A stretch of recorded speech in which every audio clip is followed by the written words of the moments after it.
रामराम मंडळी. रामराम मंडळी हे नाव आहे, लक्षात आलं ना, या श्राव्य संवाद मालिकेचं. आपल्या सगळ्यांचं या मालिकेमध्ये मनापासून स्वागत. या मालिकेमध्ये आपण अशा व्यक्तींना भेटणार आहोत ज्याने आपल्या जीवनामध्ये कौटुंबिक आणि सामाजिक जबाबदारींचं भान राखत खूप आनंद शोधलाय, किंवा तसा प्रयत्न ते सतत आणि प्रामाणिकपणे करतायत. लौकिक अर्थाने यशस्वी व्यक्तींना ज्या निकषांनी पारखलं जातं ते निकष यांच्या बाबतीत अर्थातच अगदीच गैरलागू ठरतात. यांचा आनंद शोधाचा ध्यास आपल्यालाही प्रेरणादायी ठरेल याच विश्वासाने आपण त्यांच्याशी गप्पा मारणार. चला तर मग भेटूयात आणखीन एका आनंद यात्रेला. रामराम मंडळी. ज्यांच्या नावातच आनंद सामावला आहे आणि अगणित गिर्यारोहक आणि भटके मंडळींच्या आनंदाचे जे निधान बनले आहेत, असे आनंद पाळंदे आज आपल्यासोबत गप्पा मारणार आहेत. सर, स्वागत आहे तुमचं. रामराम.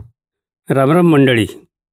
सर, माझ्या माहितीप्रमाणे तुमचे वडील तुरुंग अधीक्षक होते, त्यामुळे तुमचा जन्म काहीशा बंदिस्त परिसरात झालाय. पुढील आयुष्यभर डोंगरदऱ्या, पर्वत यावर तुम्ही जी स्वच्छंदी भ्रमंती केली ती या जन्मकथेची नैसर्गिक प्रतिक्षिप्त क्रिया होती, असं आपल्याला म्हणता येईल का? खरं आहे तुम्ही म्हणता तसं, की तुरुंग जन्म झाल्यामुळे कदाचित माझ्यात ती अशी एक मनात निर्माण झाली असेल की अरे आपण मोकळ्यावर जायला पाहिजे. कारण संपूर्ण तुमचं आयुष्य नंतर पर्वतांमध्येच गेलंय. हो, खरंच आहे की कुठल्याही डोंगरात, पर्वतात किंवा आपल्या नेहमीच्या या शहरी जीवनाच्या बाहेर गेलं, चाकोरी बाहेर मुख्यतः, की निश्चितच आपला श्वास मोकळा होतो. आभाळात निळं निळं आकाश असतं, छान हवा असते आणि खूप वेगवेगळी माणसं भेटतात आणि त्यांच्यामुळे अजूनही आपण मोकळे होत जातो असं मला वाटतं. पण हा छंद लहानपणापासूनच तुम्हाला लागला का नंतर कधी सुरू झाला साधारण? तर म्हटलं तर लहानपण संपून कुमार वय जेव्हा सुरू होतं तेव्हा निश्चित आपल्या मनात काही वेगळ्या कल्पना निर्माण व्हायला लागतात, ज्याला पौगंडावस्था म्हणतात. सुदैवाने मला माझ्या घरातच काही आदर्श व्यक्ती भेटल्या. ती म्हणजे माझे मोठे बंधू रमाकांत वासुदेव पाळंदे. अच्छा. त्यांच्यामुळे मला असं वाटतं की मी ह्या डोंगर भटकंतीच्या किंवा डोंगर यात्रेच्या खेळाकडे किंवा त्या काळी सुरुवातीला हा छंद वाटत होता, त्या छंदाकडे वळलो असं म्हणायला निश्चित हरकत नाही. आता तुम्ही उल्लेख केलात की हा खेळ, पण आपण जे लौकिक अर्थाने खेळ ज्यांना म्हणतो तसा ह्याच्यात काही कोणी प्रेक्षक नसतं ना, की तुम्ही स्वतः आनंद शोधत असता म्हणा, वाटा शोधत असता. तर ह्याच्यात आणि या नेहमीच्या खेळांमध्ये तुम्हाला काय फरक वाटतो? बरोबर आहे. हा एक गोंधळ माझ्याही मनात अनेक वर्ष, अनेक दिवस होता. किल्ल्यांवर नुसता एखादा माणूस गेला, चला या रविवारी आपण आता या राजगडला जाऊन येऊ, तो काही आपले कुठलंही वाहन वापरेल. पूर्वीच्या काळी आम्ही एसटीने जात असू, वरती जाऊ, तिथलं काही निरीक्षण करू, हवा पाणी आनंद घेऊ आणि परत येऊ. हा एक भाग झाला. याला आपण किल्ल्याचं पर्यटन म्हणू शकतो. आत्ताच्या भाषेत पर्यटन, त्यावेळी यात्रा किंवा भटकायला जाणं असं एक त्याला नाव देता येईल स्वाभाविकपणे. पण यानंतरच्या काळात माझी उषप्रभा पागे आणि डॉक्टर बापू काका पटवर्धन यांच्याशी सिंहगडावर भेट झाली. ती अर्थातच पुन्हा माझे जे आचार्य म्हणून मी त्यांना रमाकांत, त्यांनीच ती योजना केली की तू जाऊन तिथे सिंहगडला जा आणि त्यांना भेट, म्हणजे तुला मार्ग काहीतरी वेगळा मिळेल. आणि मग तिथे मला किल्ले म्हणजे फक्त इतिहास नाही, किल्ले म्हणजे त्याच्या आजूबाजूला भेटणारी लोक नाहीत, तर किल्ल्यांमध्ये विशेषतः महाराष्ट्रात जे गिरिदुर्ग म्हणतो आपण, डोंगरावरचे किल्ले, तिथे गेल्यावर मिळणारा जो आनंद आहे तो एक वेगळ्या प्रकारचा आनंद आहे, हे तुझ्या लक्षात येईल. त्यांना भेटलास की ते तुला सांगतील की त्याच्यातला आनंद काय आहे. तर तो दमश्वासाच्या व्यायामाचा आहे, त्याचबरोबर शोध घेण्याचा आहे, त्याचबरोबर तुम्हाला काहीतरी पुढची दिशा दाखवण्याचा आहे.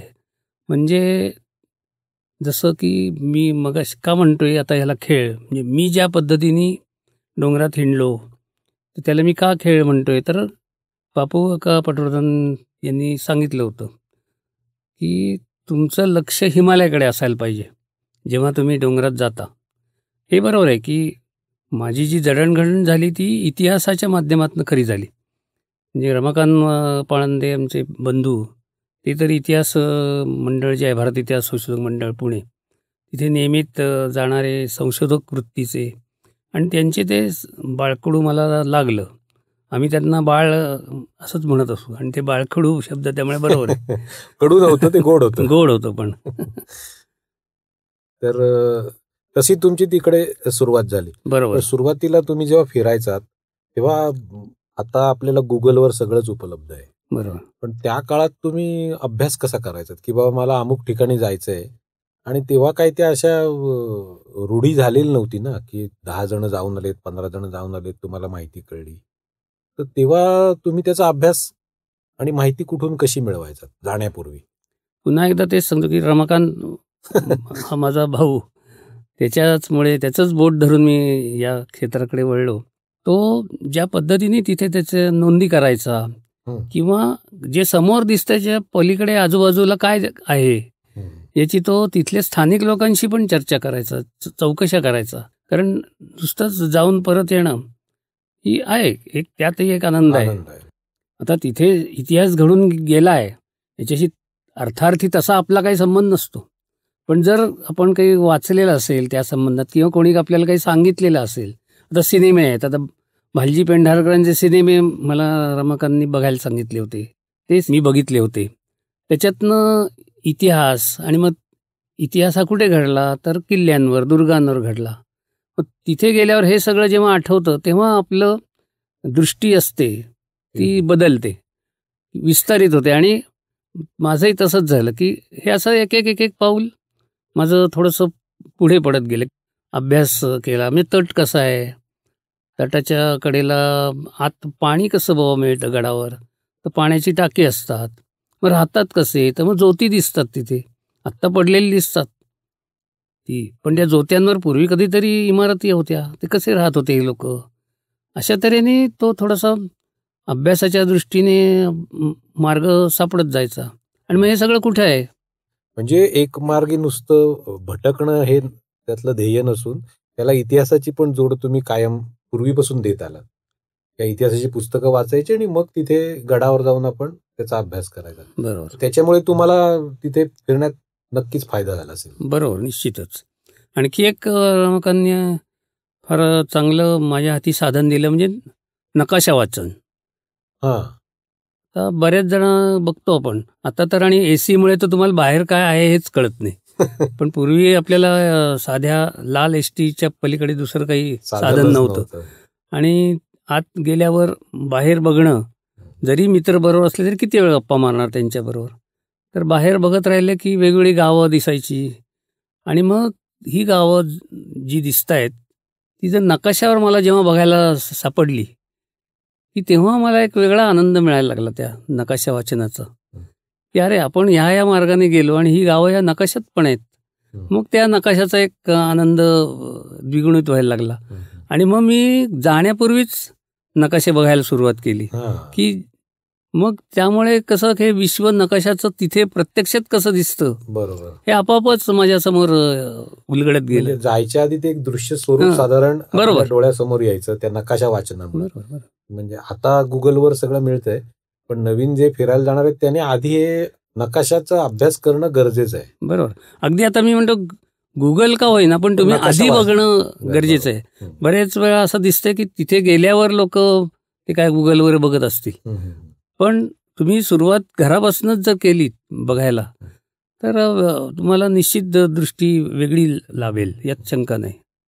रमाकांतच्या डोक्यात या ऐतिहासिक ठिकाणांचं चित्रीकरण म्हणजे फोटोग्राफी, स्टील फोटोग्राफी पण त्यांनी केली होती बरीच. आणि त्याच्यानंतर लक्षात आलं की अरे हे नुसतं स्टील फोटोग्राफीने उपयोग होत नाही, तर याची फिल्म्स काढायला पाहिजेत. म्हणजे मग बघणाऱ्याला ते फील येतो. तो कॅमेरा जसजसा फिरतो तसं आपल्याला सगळं उलगडत जातं. अगदी अंधाऱ्या भागातले सुद्धा दृश्य तुम्हाला दिसतात जे नुसत्या एका फोटोत कळत नाही. तर ते त्याच्या डोक्यात खूप होतं, कारण तो स्वतः भालजी पेंढारकरांकडे काही दिवस जाऊन राहिला होता त्यासाठी. पण त्याच्यातनं त्याला जे काही मिळालं भालजींकडनं थोडंसं शिकायला, त्याच्यावरून लक्षात आलं की ऐतिहासिक स्थळांचं दस्तावेजीकरण, डॉक्युमेंटेशन करायला पाहिजे आणि ते चलचित्रणाने जास्त चांगलं होईल असं त्याचं जेव्हा मत पडलं. तर हे जेव्हा हळूहळू मला लक्षात आलं की डोंगरांमध्ये म्हणजे डोंगरांवरच्या किल्ल्यांमध्ये जो एक आनंद आहे तो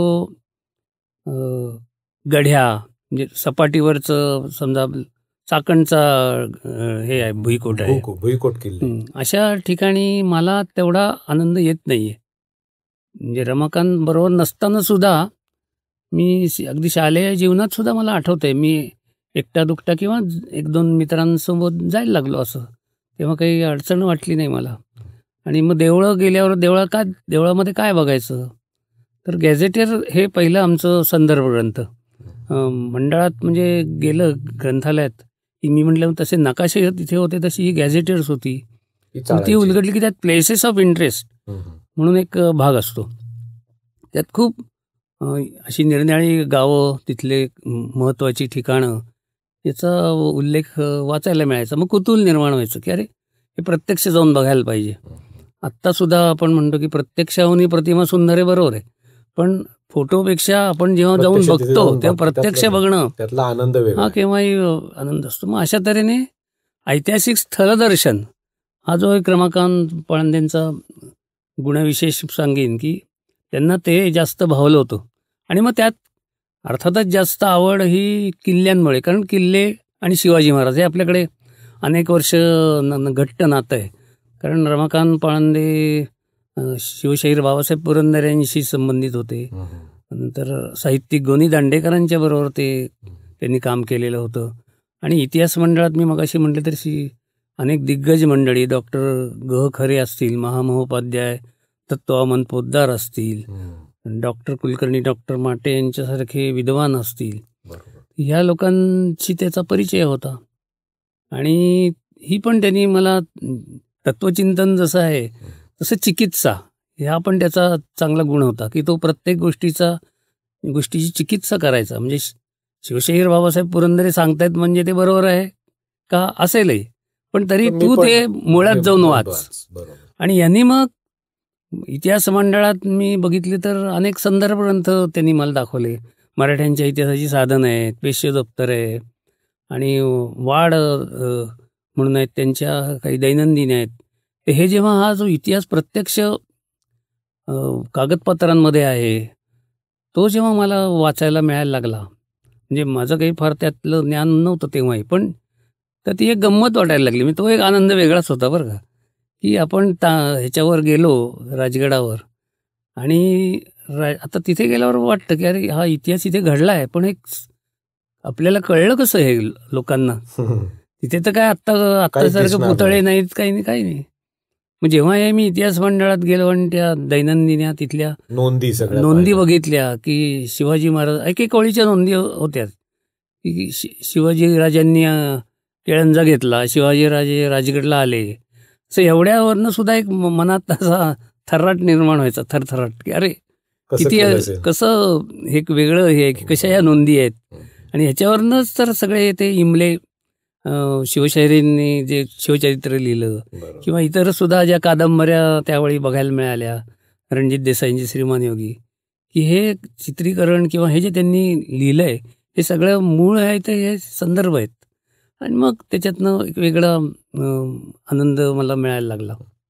ही जी सह्याद्रीतली भ्रमंती आहे ती अशी बरेच वर्ष तुम्ही सह्याद्रीत भ्रमंती केलंय, त्याच्यानंतर मग तुम्हाला हिमालयाचं आकर्षण वाटायला लागलं का, कसं काय झालं ते?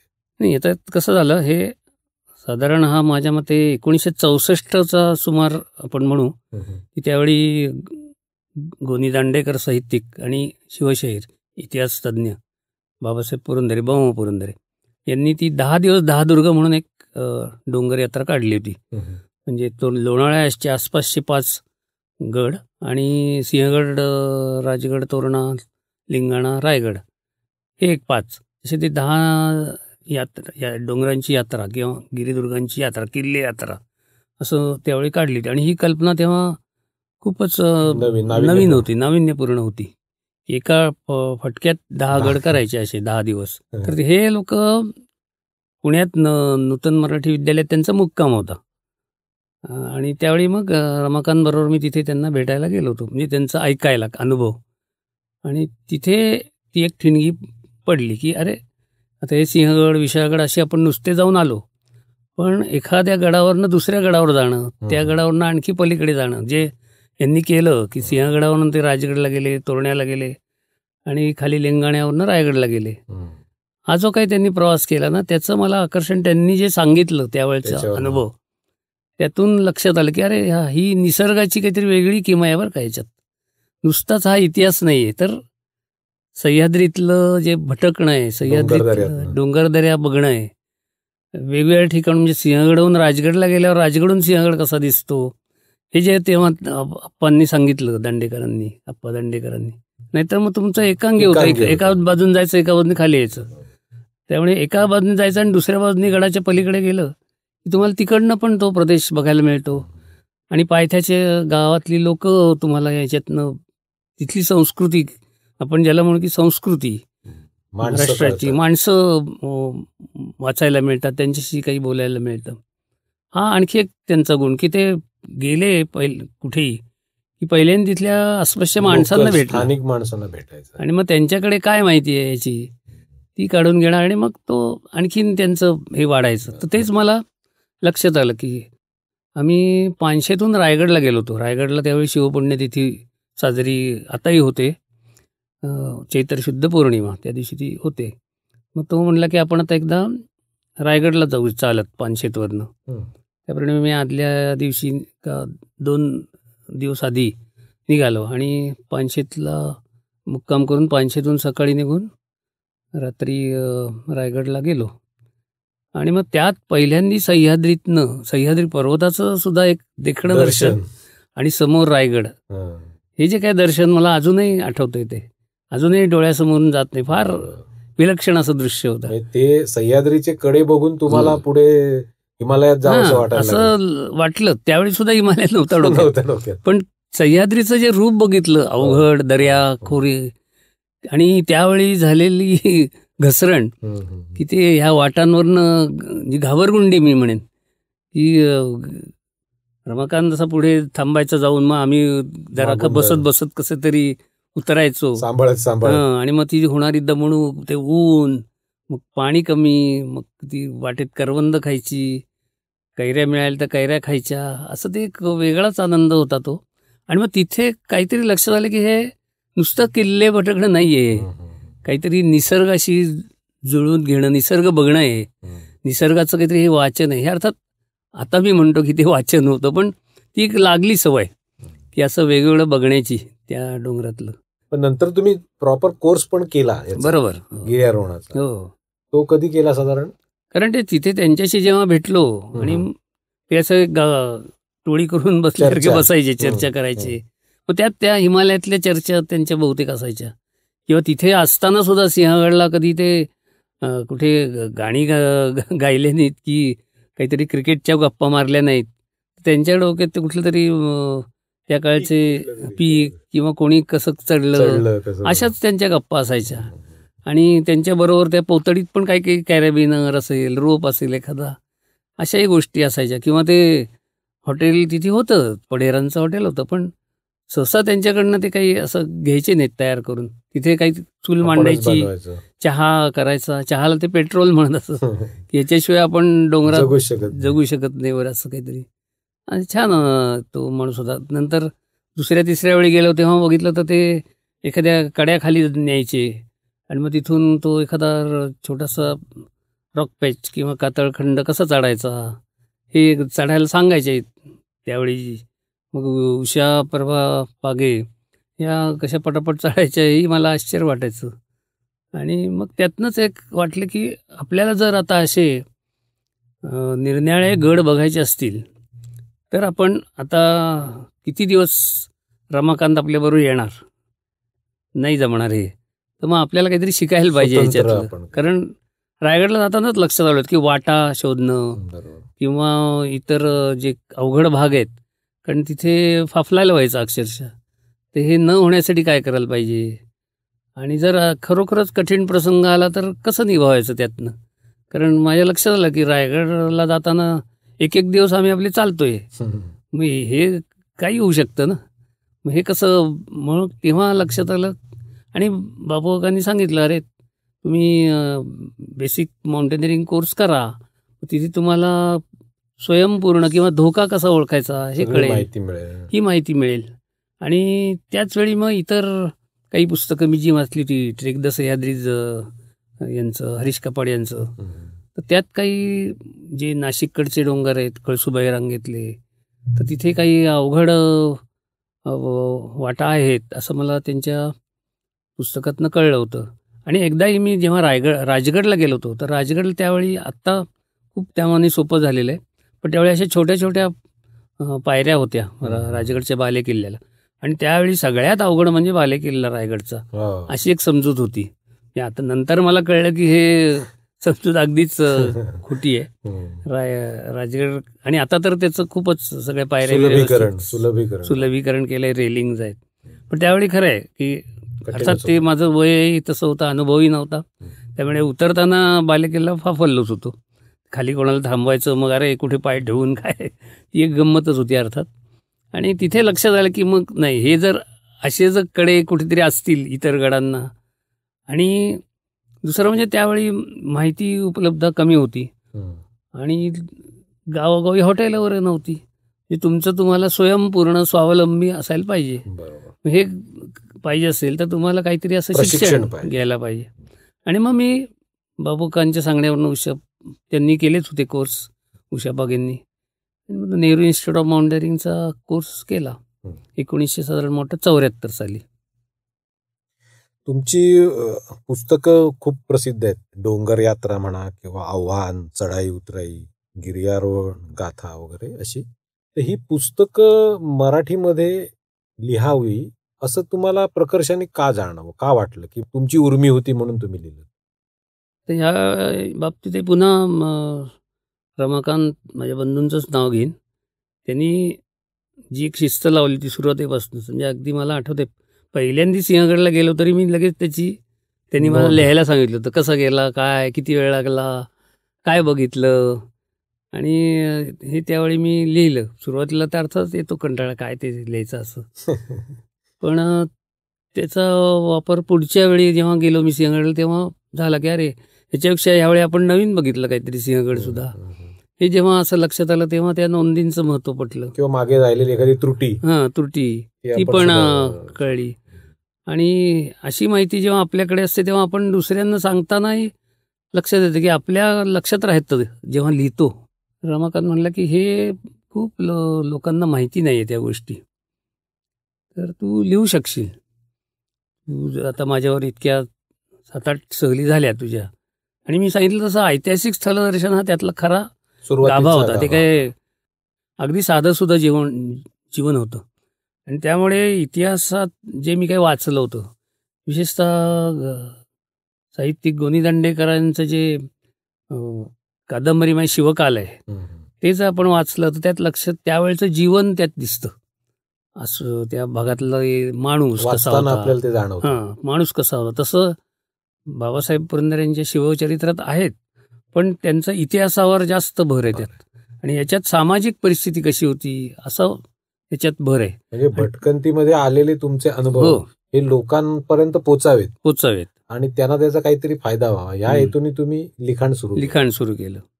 त्याला खूप नंतर प्रतिसाद पण खूप छान मिळाला, कारण ती पुस्तकं लोक घेऊन अजून भटकतायत हातात घेऊन. सुरुवात माझी ही सगळी याच्यातनच झाली, म्हणजे वर्तमानपत्र, नियतकालिक. अच्छा. आता त्यावेळी प्रकाशक लोक काही वेळा येऊन भेटायला बोलवायचे, चर्चा करायचे आणि लेख घ्यायचे आणि मग सांगायचे हे बरोबर आहे तर घेतो आम्ही. जसं किर्लोस्कर मधले हम मराठे होते किंवा त्यांच्या आधी श्रीभा महाबळ म्हणून होते किर्लोस्कर ह्याच्यात. त्यानंतर स्वराज्यमध्ये गोखले म्हणून होते संपादक. म्हणजे वृत्तपत्र, नियतकालिक याच्यात सुरुवातीला सुरू केलं आणि मग त्याची तुम्ही आणि तरुण भारतनी तर मग मला रविवारची मालिकाच लिहायला सांगितली की तुम्ही एक मालिकाच तयार करा. तर तुम्ही जी गड त्यावेळेस माझे साधारण 10 गड सहली झाल्या होत्या. त्यामुळे पण इतिहास पण माझ्याकडे होता जो खूप जणांकडे म्हणजे माहिती नव्हता. इतिहास सगळा होता, म्हणजे ते काही मी नवीन काही काढलं नाही, पण तो सगळा काय म्हणायचं त्या अँगलने लोक आणि जनतेपर्यंत तो तसा पोचलेला नव्हता. तो तेव्हा ही शिवचरित्र आणि हे आले होते बरोबर, पण जनतेपर्यंत त्यामाने किल्ला आणि इतिहास, किल्ला आणि तिथलं सौंदर्य हे आलेलं नव्हतं. मग ते मी ते वर्तमानपत्रातून, नियतकालिकातून लिहायचो. मला एक दुसरं असं विशेष नेहमी जाणवतं तुमच्या लिखाणातनं, बोलण्यातनं, तुमचा मराठी शब्दांचा खूप आग्रह असतो आणि ते तुम्ही चपकल वापरता. तर हे तुम्ही जाणीवपूर्वक करता का कसं काय? म्हणजे हे तुमच्या बोलण्या चालण्यात कसं आलं की आपण मराठीचाच वापर करावा? मला वाटतं की माझी जी डेक्कन जिमखान्यावरची शाळा होती, आता त्याला विमलाबाई गरवारे प्रशाला नाव आहे, पण तेव्हा महाराष्ट्र एज्युकेशन सोसायटीची डेक्कन जिमखाना प्रशाला असं त्याचं नाव होतं. तर तिथले जे शिक्षक होते त्यांचा प्रभाव माझ्या मते, विशेषतः भाषा शिक्षक म्हणजे मराठी, हिंदी याच्यातले जे शिक्षक होते, इतिहाससुद्धा, इतिहासाला नावा अत्रे होते, ते अतिशय प्रभावीपणे इतिहास समोर मांडायचे. नंतर भूगोलाच्या सुद्धा ते प्रभावीपणे सगळं उलगडून दाखवायचं भूगोल. नंतर ही भाषामध्ये सुद्धा मराठी आणि हिंदी दोन्ही तिथली जी म्हणजे जे टेक्स्टबुकं होती त्याच्या पलीकडे जाऊन हे शिक्षक शिकवायचे आणि त्याचा मला वाटतं हा परिणाम असेल. आणि अर्थातच त्याबाहेर म्हणजे ज्याला आत्ता एक्स्ट्रा करिक्युलम म्हणतात तसं मला रमाकांतमुळे इतिहास मंडळात जायला मिळालं. तिथे वाचन, आणि तिथे वाचन सुरुवातीचं काय झालं तर इंग्लिशमधली गॅझेटियर. मग त्याचं जेव्हा मी मराठीत लिहायला सुरुवात केली तेव्हा लक्षात आलं की हे मराठीत आपण लिहितोय तर मराठीप्रमाणेच जायला पाहिजे, इंग्लिशचं नुसतं लिप्यंतर करून काय उपयोग. आणि तो मराठी शिक्षकांच्या प्रभाव होताच माझ्यावर. बरोबर. आणि यांची हे पण झालेली होती, डॉक्टर घ खरे असतील, महोपाध्याय पोद्दार यांच्यासारखे दिग्गज मंडळी भेटलेली आणि त्याचा मला वाटतं प्रभाव असेल. आणि असं वाटलं की हे आपण जर मराठी लिहायचं असेल तर मग तेही चांगलंच लिहायला पाहिजे ना, कारण इंग्लिश जे मला चांगलं वाचायला मिळालं होतं तिथलं तर मग मराठी लिहिताना पण आपण चांगलंच लिहायला पाहिजे. आणि मग त्यातल्या जास्तीत जास्त जे शब्द असतील ते खोदून काढून ते मांडायचे. दुसरं म्हणजे मी जेव्हा डोंगर भागात जातो तेव्हा तिथली जी भाषा आहे, तिथले जे लोक बोलतात ते कानावर पडत होतं आणि त्यातला जो गोडवा होता तो मला चांगला वाटला, भावला. आणि मग ते आपण का नाही वापरू शब्द, ते काय कदाचित प्रमाण भाषेत ते तेव्हा नसतील, पण मला असं ऐकायला गोड वाटतं. ऐकायला गोड वाटतं ना ते. तुम्ही स्वतः हे सगळं करतच होतात, पण ज्या वेळेला तुमचा एक खूप पसारा वाढला त्याच्यानंतर तुम्ही तुमच्या मगाशी ज्यांचं नाव घेतलं पागे मॅडम आणि इतर अशी तुम्ही एक संस्था त्या काळी सुरू केली, तर त्याच्या संदर्भात काही सांगाल का की का करावीशी वाटली आणि तिची प्रेरणा कुठून मिळाली? तर पहिली प्रेरणा अर्थातच बेसिक माउंटेनिंग कोर्स ही आहे की डॉक्टर पटवर्धनांनी ज्या पद्धतीने मला सांगितलं की तू तिथे जाऊन कोर्स करायला पाहिजेस. आणि त्याप्रमाणे मी गेलो. त्यावेळी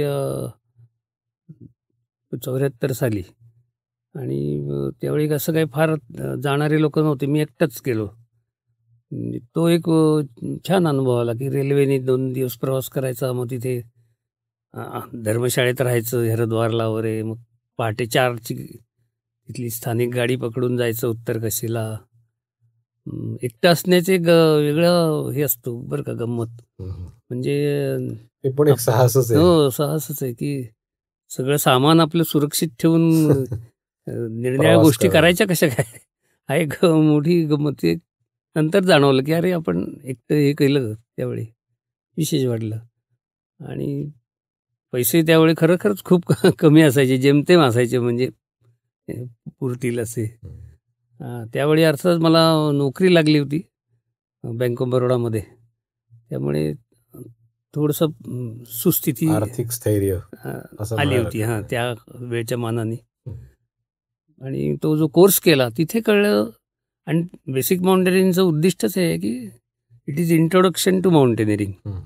आणि ते जेव्हा तिथे मी हिमालयाचा भव्यपणा वगैरे हा आपण आता सहली पर्यटनामध्ये सुद्धा बघू शकतो, पण त्यातलं जे शिखर आहे ते शिखर कसं दिसतं, मग तिथे जाण्याचा मार्ग कसा, तिथले धोके काय आहेत, ही जी अति उंचीवरचं आपलं शरीर कसं त्याला तयार करायचं किंवा कसे परिणाम होतात त्याचे, धोके काय, त्यातले जे धोके आहेत, हे सगळे एका त्या 30 दिवसाच्या ह्याच्यात समजलं. आणि मग तिथेही काही ग्रंथालयात पुस्तकं होती, ती मी बघितली होती.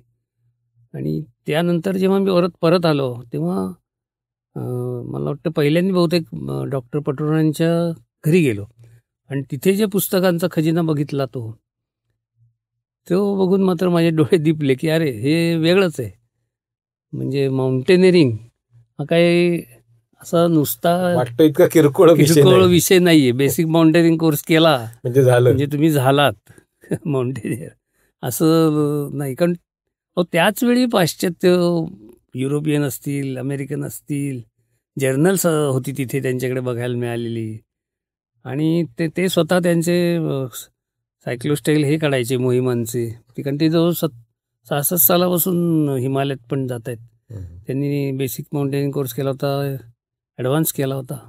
ते लष्करातले निवृत्त, पण खूप प्रेम त्यांना माउंटेनिअरिंग विषयी. माउंटेनिंग दुसरं अर्थात इतरही त्याच्याबरोबर वनस्पतीवर हे पण त्यांचं खूप होतं माहिती त्याचं. त्यामुळे तो एक मला इतका छान पाठिंबा मिळाला. आणि मग पाठीवर हात, अक्षरशः पाठीवर हात म्हणतात असं. आणि त्याचा मला सुरुवातीचा अर्थातच विचार म्हणजे मला जे अलंकुलंग मदन, कळसुबाईकडचे, नंतर नाशिकच्या उत्तरेला जे काही गड आहेत, किंवा आता हेच सह्याद्रीतनं लिंगाणा आहे, इथे जायची जी इच्छा निर्माण झाली होती, तर ती मला ह्या कोर्समुळे लक्षात आलं की अरे आपण धोका काय हे कळलं आपल्याला. आणि रोपचा वापर, दोराचा वापर कसा करायचा हे सगळं शिकायला मिळालं. आणि त्याचा उपयोग मला ह्या सह्याद्रीतल्या डोंगररांगांमध्ये खूप झाला. म्हणजे प्रश्नच नाही. म्हणजे मी पूर्णतः स्वावलंबी हिंडू शकलो त्यानंतर. खरं म्हणजे रमाखानमुळे माझी ती सुरुवात आधीच झाली होती. म्हणजे माउंटेनिअरिंग हे काय आहे की पूर्णतः तुम्ही तिथे टिकला पाहिजे त्या पर्वतासमोर. बरोबर. त्या पर्वताला मी आव्हान नाही म्हणणार, मी माझ्या पुस्तकाचं पहिलं नाव आव्हान जरी दिलंय तरी ते काही खरं नाही. आव्हान काय आपण देऊ शकत नाही. आव्हान नाही, आपण काही शक्य नाही. त्यामुळे मी ते कॉलेजच्या जीवनाच्या शेवटी म्हणजे माउंटेनिंग कोर्स व्हायच्या आधीच 3-4 तरी असे डोंगरयात्रा अवघड केल्या होत्या. आम्ही महाबळेश्वर, प्रतापगड, वाई 5 दिवस हिंडलो होतो पूर्ण. एकदा एसटी सोडली, 5व्या दिवशी वाईत एसटी पकडली. आणि हे सगळं जवळ बरोबर बाळगून. मग तिथे लोकांशी कसं वागायचं, त्यांना भेटून जागा कशी मिळवायची राहायला, सगळ्या गोष्टी ह्या ज्या आयुष्याला पाहिजे, डोंगरातल्या आयुष्याला, त्या सगळ्या मला तिथे स्वावलंबी होण्याच्या दृष्टीने. म्हणजे एकटा किंवा आपल्या 2-4 जणांबरोबर जे फिरवतात तर ते आणखी बऱ्याच लोकांना त्याचा फायदा व्हावा म्हणून ते संस्थेची निर्मिती. आणि त्या बरोबरच्या लोकांना सुद्धा सगळेच जण काही माझ्यासारखे तरबेज नव्हते, पण त्यांना बरोबर घेऊन कसं जायचं हे पण मला तेव्हा त्याच्यातनं कळलं. काहींना दुखापत होऊ शकते, काहींना हे नेतृत्व, त्याच्यातून ते गिरीप्रेमीची कल्पना एक त्याच्यातनं मग तेव्हा ते आधी होतच. म्हणजे कोर्स केल्यावर मुख्यतः गिरीप्रेमी, आता मी 75ला कोर्स केला, त्यानंतर आम्ही गिरीप्रेमीची स्थापना तेव्हापासून सुरू होणार असं दिसतंय. अच्छा. कारण मला तो बँक ऑफ बरोडातला मी जिथे नोकरीला होतो तिथे एक साखर कारखान्यावर दिलीप निंबाळकर म्हणून भेटला. त्यालाही ही आवड होती खूप, पण त्याला मार्ग सापडत नव्हता तिथे, कारण अशा ठिकाणी तर पोचलेच नव्हतं काही. बरोबर. तो माझ्यावर येऊ लागला. अशी आमची एकमेक सगळे चमू किंवा तयार झाली तुकडी. मग आम्ही लिंगाणा चढलो लगेच पुढल्या वर्षी. म्हणजे 78ला पहिल्यांदा लिंगाणा जो मुंबईकरांना चढला, नंतर 79 का 80 साली आम्ही लिंगाणा चढलो. तेव्हा लक्षात आलं की आपले आता आपण दोर आणि कॅरेबिनर असेल तर आपल्याला काही कोणी अडवू शकत नाही, पोचू शकू असं नाही. बरोबर. आणि मग आपल्याला प्रयत्न आणि माउंटेनिअरिंगचं खरं महत्व त्यातच आहे की तुम्हाला प्रयत्न शिकवतो करायला. माउंटन मागे पण तुम्ही म्हणला होता ते ध्येय हे ते गाठणं हे नाही, प्रयत्न करणं, प्रयत्न शेवटपर्यंत करणं हाच त्याच्यातला आहे. आणि मग त्यावेळी आणखी जेव्हा इतर काही मुंबईच्या गिरी मित्रांबरोबर मी संपर्कात आलो होतो, आणि एकूण जेव्हा तेच म्हणजे पुन्हा मग त्यातलं जेव्हा वाचायला लागलो तेव्हा लक्षात आलं की आपण फारच कमी आहोत याच्यात, की आपलं म्हणजे जवळजवळ शून्य आहे आपलं योगदान महाराष्ट्राचं. म्हणजे तुलनेने बघितलं तरी पण तेव्हा किती 31 वर्ष झाली होती महाराष्ट्राचं हे होऊन सुद्धा. बरोबर. पण त्यामाने आपण ज्या पद्धतीने शिखरांवर जायला पाहिजे युरोपीय आणि यांची तुलना केली, आणि ती आता बापूकांकडे असेल किंवा आणखी मला वाटतं ठाण्याचे शशी रानडे म्हणून आहेत, त्यांच्याकडे उषा घेऊन गेली होती, उषाचे ते मित्र. त्यांच्याकडे काही पुस्तकं बघायला मिळाली. आयगर पर्वताचं चढाई, एडवर्ड व्हिम्परचं मेमोरीज ऑफ आल्प्स वगैरे असे. मग त्याच्यातनं अजून एक हे निर्माण झालं की उर्मी की आपण हे असं का नाही करू शकत आहोत, मग आपण करायला पाहिजे. मग त्यासाठी एक जुळवाजुळव करण्याच्या दृष्टीने जेव्हा लक्षात आलं की तेव्हा म्हटलं की आता संस्था पाहिजे. बरोबर. त्याच्यावेळी मग मी मग नंतर उषा पागेंनी मला BOP जॉईन करायला सांगितलं की भारत आउटवर्ड बाउंड पॉइनियर्स, पहिली ही संस्था, त्याच्यात जॉईन झालो. पण एकूण दिसलं की आपल्याला आता मला त्यावेळी असं जाणवायला लागलं की मला काहीतरी वेगळी पावलं जर टाकायची असतील माउंटेनिअरिंगमध्ये, आणि वेगळं पाऊल म्हणजे काय तर तुम्हाला त्या पाश्चिमात्य लोकांच्या बरोबरीने जायला पाहिजे, त्यांच्यासारखं तुम्हाला क्लाइम्बिंग करता आलं पाहिजे. असं एक मी परवा सुद्धा कोणाला तरी म्हटलं की 2 रेषा आहेत, एक उंच आहे आणि एक लहान आहे. ती उंच रेषा खाली नाही करायची तर आपण त्यांच्याबरोबर जायला पाहिजे. मग या दृष्टीने काय करता येईल, तर आत्ताच्या ज्या संस्था आहेत त्याच्यात आपल्याला वाव मिळणं कठीण आहे, आणि योग्य आहे त्या वेळच्या त्या परिस्थितीनुसार त्यांची संघटना असेल त्याच्यात नाही हे बसणार, अशा तऱ्हेची रिस्क घेणं. कारण तेव्हाच मला लक्षात आलं की मी जसं सह्याद्रीत जसा हिंडतोय स्वावलंबी पूर्णतः, तसं मी हिमालयात का नाही हिंडू शकत. बरोबर. कारण त्यावेळी मी बघितल्या मोहिमा सगळ्या की खूप जण असायचे, त्यानंतर शेर्पाज असतील बरोबर, भरपूर साधन सामग्री घेऊन जायचं. म्हणजे मोठमोठ्या या ज्या इंडियन माउंटेनिंग फाउंडेशनच्या ज्या मोहिमा असायच्या मोठ्या आल्या त्याही सगळ्या अशाच होत्या. बरोबर. पण वाचनात मला हे दिसत नव्हतं. परकीय लोकांचं जे वाचन मी केलं त्यात हे दिसत नव्हतं. आणि बाबूबागांचं पण हे की तुम्ही सेल्फ सफिशियंट पाहिजे. पण म्हणजे तुम्ही ज्या वेळेला परवा तुम्ही बोलताना असं मला जाणवलं की जेव्हा तुम्ही तुमच्या ह्याच्या शिखरावर होतात त्यावेळेला तुम्ही स्वतःला थोडंसं बाजूला केलं आणि नवीन रक्ताला आपण वाव द्यावा, तर असं का तुमच्या मनात आलं? नाही तर जनरली काय होतं सामान्यपणे की आपण जेव्हा शिखरावर होतो तेव्हा आपल्याला आणखीन प्रसिद्धी हवी आहे, आणखीन मला प्रतिष्ठा मिळू दे असं वाटत राहतं. थांबायचं कुठे पटकन माणसाला समजत नाही. ते तुम्ही कसं साध्य केलं? आमची जी संस्था स्थापन झाली 82ला तेव्हा आम्ही 7-8 जणच होतो. म्हणजे खरं म्हणजे ते 7 जण त्या कायदेशीर 7 लागतात म्हणून, नाही तर आम्ही खरं 5च जण सक्रिय असे. आणि तो एक त्यावेळचा डोक्यात विचार की तुम्ही जेव्हा नेहमी एकत्र भेटणारे, नेहमी एकत्र चढाई करणारे जेव्हा असता तेव्हा त्याच्यातनं काहीतरी चांगलं निर्माण होऊ शकेल क्लाइम्बिंगमध्ये, माउंटेनिअरिंगमध्ये. आणि ते लक्षात आलं आणि आमच्या 2-3 मोहिमा त्या झाल्या. 1984ची जी बिधन पर्वत मोहीम आहे ती मला आवडलेली सगळ्यात माझ्या दृष्टीने माझी अशी उत्तम मोहीम हिमालयातली. आणि त्यात मी नेतृत्व करत होतो. नंदू बागे होता चांगला क्लाइंबर, दिलीप निंबाळकर नव्हता तेव्हा, रवी पालकर म्हणून होता. असे आम्ही 3-4 जणं होतो, 4च जणं. आणि 2 फक्त आम्ही स्थानिक लोक घेतले होते तिथले पोर्टर म्हणून, पण चांगले होते ते, इंद्रसिंह आणि चंद्रसिंह म्हणून. आणि ते शिखर जेव्हा जवळ दृष्टीपथात आलं तर तेव्हा असं होतं की तेव्हा त्या मानाने अशा तऱ्हेच्या मोहिमांमध्ये भाग घ्यायला असं सहज भेटायचे नाही. म्हणजे पटकन दुसऱ्या पुढे तयार संस्थेचं होतं. कोणी आपल्याबरोबर येईल अशी खाल्लं तेव्हा फारशी पद्धत नव्हती. आणि मीच माझी ती तुकडी एक तयार केली होती, त्यांच्याबरोबर त्यांना घेऊन गेलो, सिंहगडावर आम्ही प्रॅक्टिस करायचो, असं असायचं. एक तुकडी निर्माण व्हायला बरेच 3-4 वर्ष तरी लागतात. आणि तोपर्यंत बहुतेक कोणतरी गळतं पण नंतर. आणि त्या मोहिमेत असं लक्षात आलं की आत्ता मी आणि नंदू बागे आपण जर गेलो, माझ्या बरोबरचे जे 2 जण आहेत अजून, ते थोडेसे कमकुवत वाटले मला. ते या आता ज्या शेवटच्या टप्प्यात तग धरतील का आम्ही नसताना, असा जेव्हा माझ्या मनात तिथे विचार आला.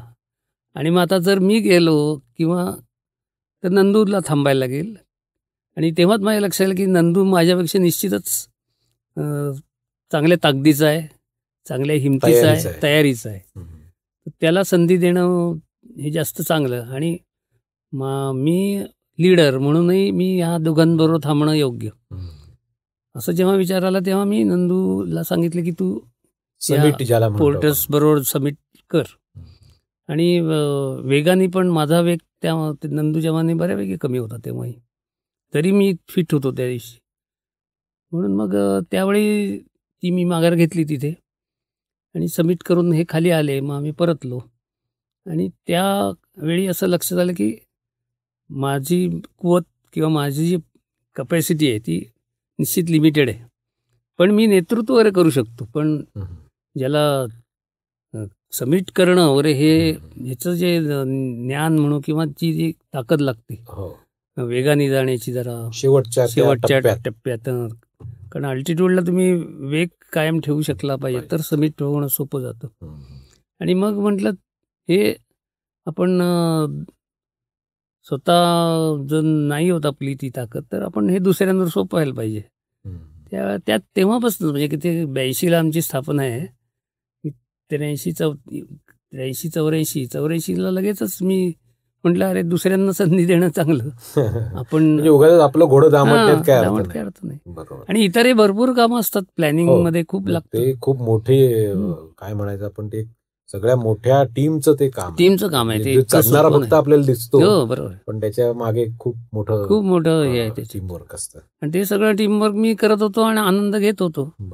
आणि तेच पुन्हा त्यातच जी नोंदी करणं हा जो एक मला सूक्ष्म निरीक्षण आणि नोंदी हे त्यावेळी पण, त्यामुळे त्याच्यातनं आपण आनंद घेऊ जे हे लोक सांगतील आणि इतरांना प्रोत्साहित होईल आणि हे वाढेल ना जरा. बरोबर. नाहीतर मग आपण आपल्यात ठेवलं तर इतर संस्था जशा तेवढ्या कार्यक्षम नाही आहेत तसंच होईल. मगाशी तुम्ही म्हणालात की ती आताची जी मोहीम आहे ती माझी सगळ्यात आवडतीची, म्हणजे तुमच्या आयुष्यातला तो सगळ्यात अत्युच्च आनंदाचा क्षण आपण म्हणू शकतो. निश्चितच, म्हणजे हिमालयातल्या माझ्या माउंटेनिंग मधला तुमच्या तर निश्चित म्हणू शकेन मी की मी फिट उत्तम होतो. मला खात्री होती मी शिखरावर पोचलो असतो. त्यावेळी वेळही तशी होती की आम्ही बऱ्यापैकी बरोबर वेळेत समिटच्या जवळ होतो शेड्यूल प्रमाणे, आणि जाऊ शकलो असतो मी. पण नेतृत्व करताना जो एक थोडासा जबाबदारीची जाणीव असते तर ती माझ्या तेव्हाही निर्माण आधीच झालेली होती. म्हणजे मी सांगितलं की कॉलेजमधल्या मित्रांना घेऊन मी सहज हिंडत होतो डोंगरात, ती जाणीव असेल कदाचित. आत्ता जे आपण ज्याला गिर्यारोहण किंवा डोंगर भ्रमण जे चालू आहे त्याच्यामध्ये प्रसिद्धी प्रथम आणि प्रावीण्य दुय्यम अशी आत्ताची परिस्थिती आहे. ह्या जगात समजा तुम्ही आता तारुण्यात असतात, तुम्ही ह्या सगळ्याकडे कसं पाहिलं असतं किंवा ह्याच्याशी कसं जमवून घेतलं असतं, काय तुम्ही सांगू शकाल का? आता खरं म्हणजे हिस्ट्री रिपीट्स म्हणतात ना, तसं आहे. म्हणजे मी जेव्हा तरुणपणात आलो होतो तेव्हाही अशीच परिस्थिती समोर उपलब्ध झाली होती मला. एक संस्था सिंहगड, राजगड, तोरणा, रायगड अशी एक सहल आत्ता ज्या पद्धतीने ज्याला व्यावसायिक म्हणू तशी ते काढत होते. आणि तेव्हा मला ती संधी होती त्यात जाण्याची, अशा तऱ्हेच्या उपक्रमांमध्ये. मी असं नाही म्हणणार की ते तसं करू नये वगैरे असं. त्यावेळी निश्चितच त्याचा फायदा अनेकांना मिळाला. त्या प्रकाराचा अनुभव खूप जास्ती लोकांना जास्त लोकांना त्याचा घेता आला. अनुभव घेता आला तो सगळा. हे खरं आहे. पण मला त्याच वेळी जाणवलं की ह्याच्यातनं म्हणजे माझा जसं किल्ले बघणं, ऐतिहासिक स्थलदर्शन करणं, तिथली संस्कृती जाणून घेणं हा जसा गिरीभ्रमणाचा उद्देश आहे. म्हणजे माउंटेनिंगमध्ये 3 टप्पे आहेत. एक गिरीभ्रमण, दुसरं कातळारोहण आणि तिसरं हिमबर्फारोहण, हिमशिखर, किंवा इंग्लिशमध्ये ज्याला हिल वॉकिंग म्हणतात सुरुवातीला, नंतर रॉक क्लाइम्बिंग म्हणतात, आणि तिसरा स्नो अँड आईस क्लाइम्बिंग आणि पीक क्लाइम्बिंग. हे टप्प्यात तुम्ही जर सावकाश गेलात तर निश्चितच तुमची चांगली प्रगती होते. आणि गिरीभ्रमण म्हणजे अर्थातच मी जर लोकांनी पुस्तक वाचलं असेल डोंगर यात्रा, तरी ते सगळे किल्ले असले त्यात, तरी त्यात कुठेही इतिहासाशी मी फारसं त्याला निगडीत ठेवलेलं नाही त्या डोंगर यात्रा पुस्तकाला. आणि कारण त्यावेळीच माझं असं एक झालं होतं, लक्षात आलं होतं की आत्तासुद्धा जे लोक जास्ती असतात, 90% लोकांना जे डोंगरात जायचं आहे ते ह्याच उद्दिष्टाने जायचं आहे. त्यांना इतिहास आहे तो तोंडी लावण्यापुरता आहे. आणि हे खरंच आहे, इतक्या वर्षापूर्वीचा तो इतिहास किती आपण मनात ठेवून सतत ठेवायचा, सतत का तो ठेवायचा, हे खरं आहे. जे आता नवीन पुढे येते ते आपण आनंद घेऊया. पण त्याही वेळी जसं झालं की त्यातला जो थोडासा व्यावसायिक लोक काय करतात की आयतेपणा देतात बरोबर येणाऱ्यांना. त्यात व्यावसायिक गणित पण असतात अर्थात. ती आता जास्त झाली, तेव्हा इतकं नव्हतं हे निश्चित आहे. पण मला ते नाही रुचलं, कारण मला माउंटेनिअरिंग तेव्हाच कळलं होतं की माउंटेनिअरिंग म्हणजे काय आहे. तुमचं तुम्ही सर्व करणं, डू इट युअर सेल्फ जे म्हणतो, तरच म्हणजे तुम्ही नाही सबमिट केलं किंवा नाही पूर्ण उद्दिष्ट झालं तरी हरकत नाही. प्रयत्न, पुढल्या वेळी प्रयत्न, त्याच्या पुढल्या वेळी प्रयत्न, आणि ते जे काय यशप्राप्ती ती खूपच आनंददायी आहे. तुम्ही जसं नुसतं तिथे जाऊन आल्याचा झेंडा रोवण्यात आता साधं आत्ता जर आपण उदाहरण घेतलं की कार ड्रायव्हिंगमध्ये ड्रायव्हर बरोबर मागे बसणं आणि जाणं आणि ड्रायव्हिंग करत जाण्यात जमीन आसमानाचा फरक आहे. अगदी बरोबर. तसंच आहे, तुम्ही दुसऱ्यांच्या बरोबर पूर्णतः जाणं, निर्माण सगळ्या केलेल्या सोयी सुविधांचा वापर करून नुसतं फिरून येणं, अगदी शिखराला पोचणं, हे सुद्धा आता हे झालेलं आहे, तसं सुलभ झालेलं आहे. आणि ते मला काही पहिल्यापासून मला तो एक संस्कारच झालेला नव्हता. अगदी म्हणजे अगदी साधं एक सांगतो, म्हणजे डॉक्टर पटवर्धन त्याच्याबद्दल त्यांची आम्ही टिंगलटवाळी पण नंतर केलेली आहे, किंवा अनेक जण करतील की ते किती असे हे होते. तर ते चहा झाला की टोपी फिरवायचे की चला एक एक नाणं टाका. देताना काही ते हे करायचे नाही, त्याची किंमत कळायला पाहिजे. आणि दुर्दैवाने हेच झालं की अशा तऱ्हेने जेव्हा आयतं मिळायला लागलं ना, ती तेव्हापासूनची सुरुवात आहे. म्हणजे आता हे नव्याने फक्त हे मोठ्या प्रमाणावर दिसतं, त्याचं प्रमाण वाढलं, पण त्यावेळी हे झालं होतं. आपण आपला मार्ग कुठला तो ठरवला पाहिजे. तुम्ही ठरवा. आता त्यात आता तर नाहीच, कारण आता रोजगाराच्या समस्या आहेत, रोजगार मिळणं हरकतच नाही. पण त्याही वेळी मला असं वाटतं आणि आत्ताही वाटतं की तुम्ही त्यांच्याकडनं जेव्हा शुल्क घेता तेव्हा तुम्ही किती देता त्यांना, त्याचा मोबदला, हाही मला जरा प्रश्न आहे अजूनही. तर तो नाही दिला जात आता असं वाटतं. त्याच्यात पुन्हा तीच व्यावसायिक गणित असल्यामुळे असेल. पण मला ते नाही पटलं, तेव्हाही नाही आणि आत्ताही नाही पटत आहे. त्यामुळे तुमचं तुम्ही जाणं हेच अगदी म्हणजे डोंगरात सुद्धा असं मी म्हणेन. सिंहगडला जसं तर बरेच जण जातात, पण सिंहगड, राजगड, तोरणा जायला काय हरकत आहे. आम्ही गेलेलोच ना, आम्हाला काय माहित होतं तेव्हा. म्हणजे मी कधीही सिंहगडहून पलीकडच्या बाजूला जाऊन राजगडाकडे कधीही गेलो नव्हतो, पण गेलो त्यावेळी मित्रांना घेऊन. काही त्यात कारण मला एक अनुभवांती ज्याला म्हणतात आणि शिक्षणामुळे येणारा जो एक आत्मविश्वास तो मला मिळाला होता. बरं. आणि तो कोणालाही मिळवता येतो, याच्यात काही भयंकर आहे असं पण नाही. त्याच्यासाठी थोडी जे सातत्य, फक्त ते- कष्ट आणि ते धैर्य पाहिजे, माझं ध्येय पाहिजे. ते बरेच जणांकडे आणि तो नसतं. मग खूपच आनंद आहे याच्यात. बरं. खूपच म्हणजे काही त्याला सीमा नाही. ते अवर्णनीय. अवर्णनीय आहे हा. पर्वता एवढा अनुभव आणि प्रचंड जनसंपर्क असणारे, डोंगर पर्वत यामध्ये आनंद शोधणारे आणि इतरांना आपल्या लेखनातून तो आनंद मिळवण्यासाठी प्रवृत्त करणारे श्री आनंद पाळंदे यांच्याबरोबरच्या गप्पा आज खूप छान रंगल्या. आपल्यालाही ते आवडले असतील आणि आपण त्यातून काहीतरी प्रेरणा घेऊ अशी मला नक्की खात्री आहे. धन्यवाद सर. राम राम. राम राम.